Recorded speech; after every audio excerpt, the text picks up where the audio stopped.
در مورد نحوه کار با ترازوهای آزمایشگاهی، نکته‌ای که خیلی مهمه در مورد ترازوهای حساس آزمایشگاهی و قبل از اینکه کار با دستگاه رو بخوایم آموزش بدیم باید بهش حتما تاکید کنیم محل قرارگیری ترازوه. ترازوهای حساس آزمایشگاهی باید در محلی قرار بگیرن که حتما میز مخصوص داشته باشن، میز مخصوص ترازو که اون میزا از انتقال ارتعاش یا لرزه به خود ترازو جلوگیری میکنن و اینکه ما باید خودداری بکنیم از اینکه ترازومون رو در کنار دستگاه‌های دیگه مثل سانتریفیوژ، مثل میکسر یا دستگاهی که ارتعاش ایجاد بکنن و باعث میشه این ارتعاش رو منتقل بکنن، این لرزش رو منتقل بکنن به میزمون، خودداری بکنیم. محلی که ترازو قرار میگیره باید دور باشه از فرض بکنید دستگاهی مثل اسپیلت، چیلر یا ورود و خروجی های داکتای هوایی که همون ورود و خروج هوا یا اون فنی که کار میکنه برای اسپیلت ها یا چیلر ها باعث میشه که دوباره ما توی اندازه‌گیریمون خطا داشته باشیم. و محل قرارگیری ترازومون هم نکته بعدش اینه که باید از رطوبت و دمای استاندارد برخوردار داشته باشه، چون اگه ما رطوبت زیاد هم داشته باشیم توی این قسمتی که پنمون قرار داره و اندازه‌گیری نمی‌کنیم، اون هم باز دوباره توی اندازه‌گیری ما تداخل ایجاد می‌کنه. ترازویی که الان پیش روی ما هست ترازوی سارتوریوس برای کمپانی آلمانی هستش، مدل 224 1S که این ترازو تا 220 گرم رو میتونه برای ما اندازه‌گیری بکنه و دقتش هم 1 میلی گرم یا همون 4 صفر. بعد از اینکه ترازو رو در جای خودش مستقر کردیم و مطمئن شدیم از تراز بودن ترازو و لول ترازومون رو تنظیم کردیم، ترازو رو روشن میکنیم، یه سلف تستی انجام میشه اینکه ترازو وارد منوی اصلیش بشه. این منوی اصلی این ترازویی که الان پیش روی ماست. اینجا یه سری عبارات رو ما داریم میبینیم، صفر رو میبینیم، عدد تی رو میبینیم، 4 صفر رو میبینیم، واحد وزنه رو میبینیم، مود کاری رو میبینیم و سایر چیزهایی که اینجا بود. اینجا بهمون اشاره میکنه که ماکسیموم وزن ما تا 220 گرمه و دقت ترازومون هم 1/10 میلی گرم یا همون 4 صفره. برای اندازه‌گیری ترازو در این مدل ما باید دقت بکنیم که دو تا عبارت رو بالا می‌بینیم، یکی زیرو رو می‌بینیم، یکی تیر.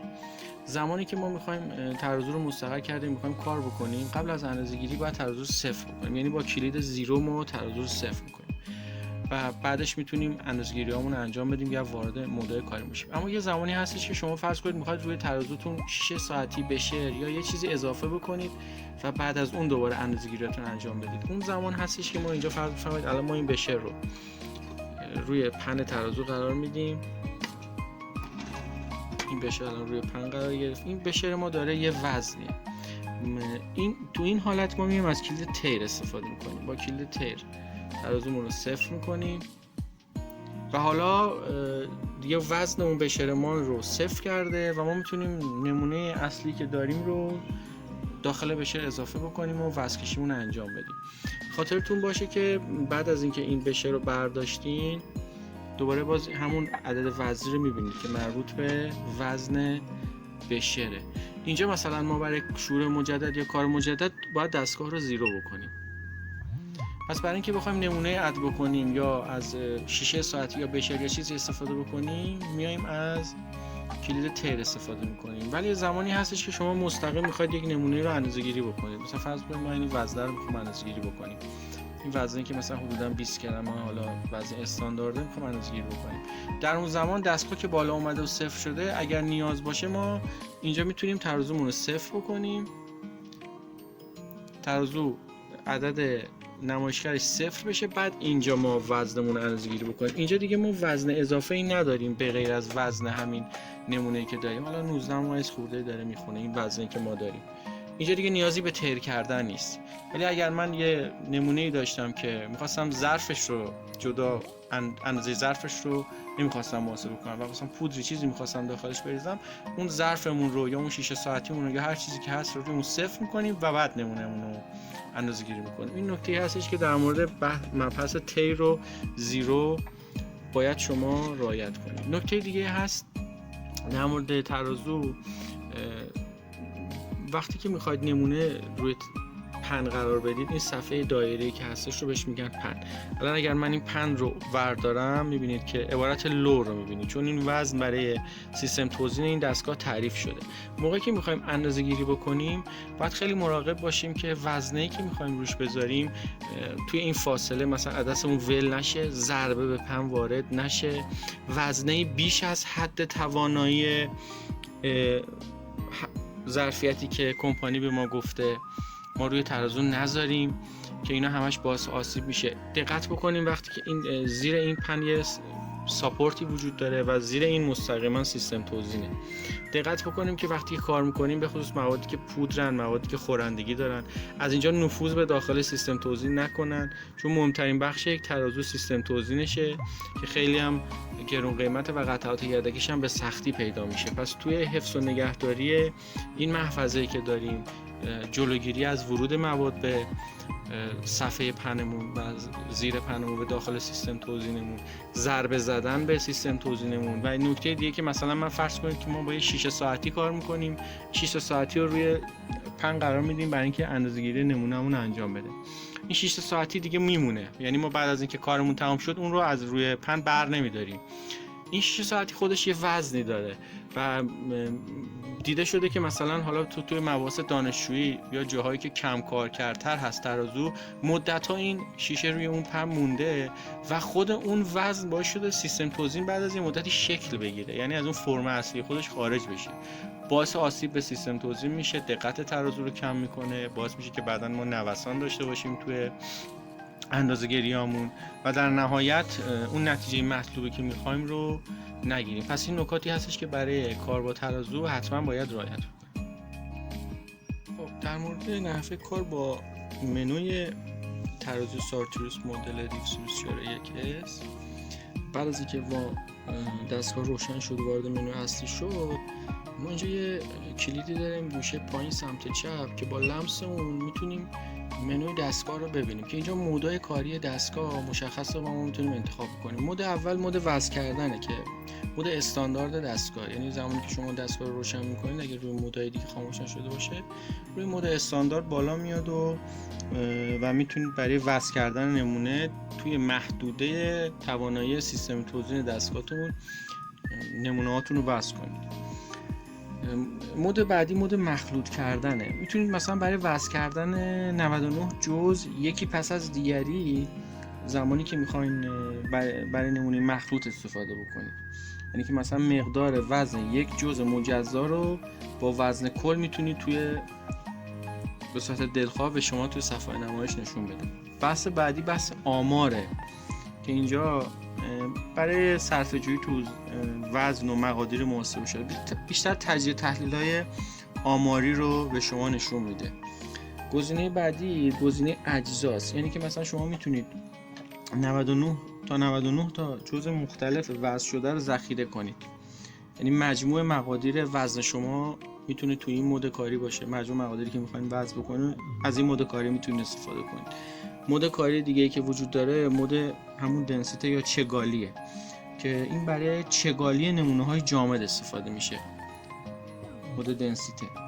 بعد گزینه بعدی که در اختیارتون هست درصده که این برنامه یا پروگرامی که اینجا وجود داره برای تعیین درصد استفاده میشه، یعنی مثلا تفاوت نمونه به وزن مرجع، نمونه مربوطه که تفاوت وزنی نمونه به وزن مرجع به صورت درصد بیان میشه. بحث دیگه که اینجا وجود داره بحث تبدیله یا همون کانورسیون. این برنامه برای ضریب مقدار وزن در یک عامل تعریف شده که حالا مثلا فاکتوری اگه داشته باشید یا ضریبی داشته باشید میتونید تو از این مود استفاده کنید. مود بعدی مود آنستیبل بیشتر برای، یعنی اصلی ترین بخشی که روش هم اگه ببینید عکس یه موش کشیده، این برای وزن کشی نمونه های متحرکه مثل حیوانات زنده. این حیواناتی که در زمان وزن کشی ممکن ثابت نباشن و حرکت داشته باشن از این مود استفاده میشه که یه میانگینی رو به شما بعد از اینکه نمونه‌تون رو از این مود استفاده کردید اونجا به شما نشون میده که بتونید تجزیه تحلیلاتون رو انجام بدید. بعد دیگه گزینه بعدی چک ویت. چک ویت هم شما مثلا این برنامه برای بررسی اینه که آیا مقدار وزنی که شما دارین در محدوده مشخص شده شما هست یا نه، یعنی محدوده مینیمم ماکسیمم براش مشخص میکنید. بعد میگید که آیا این مقدار وزنی که ما داریم تو این محدوده وجود داره یا نه.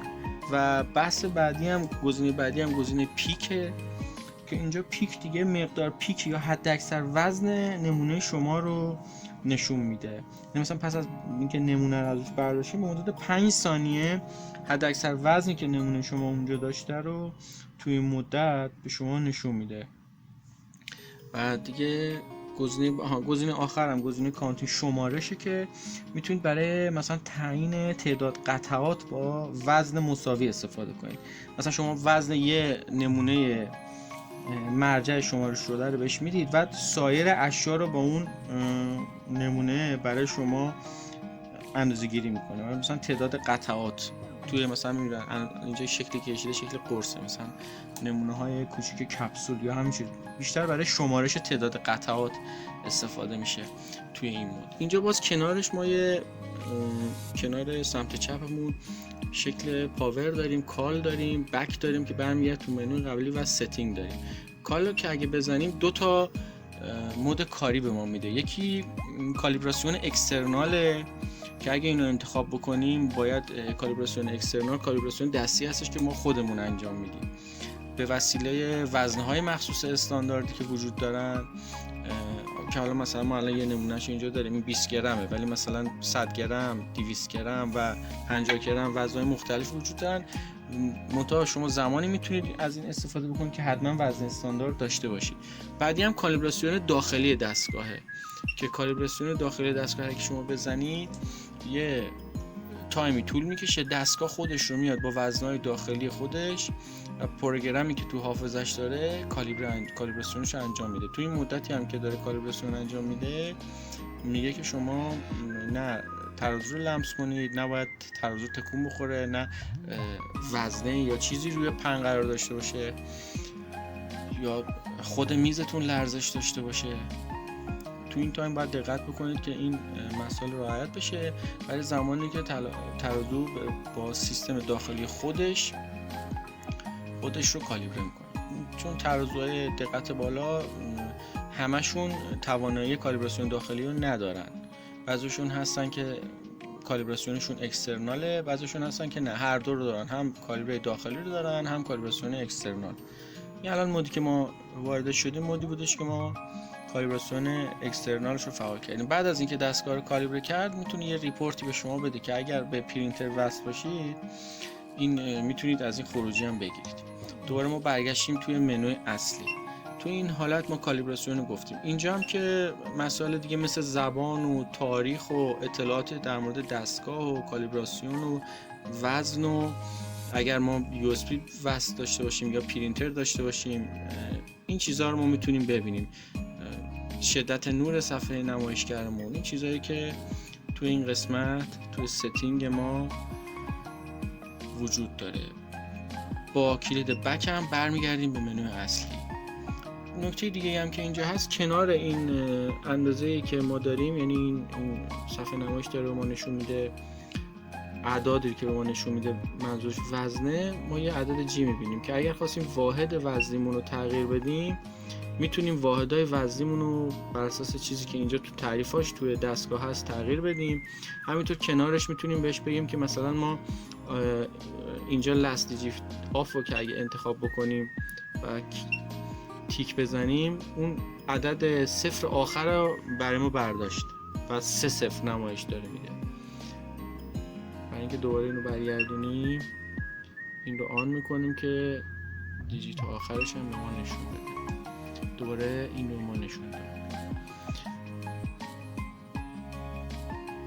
این کلیت کار در مورد ترازوی سارتوریوس بود. مدل 224 1S که تا 220 گرم رو میتونه برای ما اندازه گیری بکنه.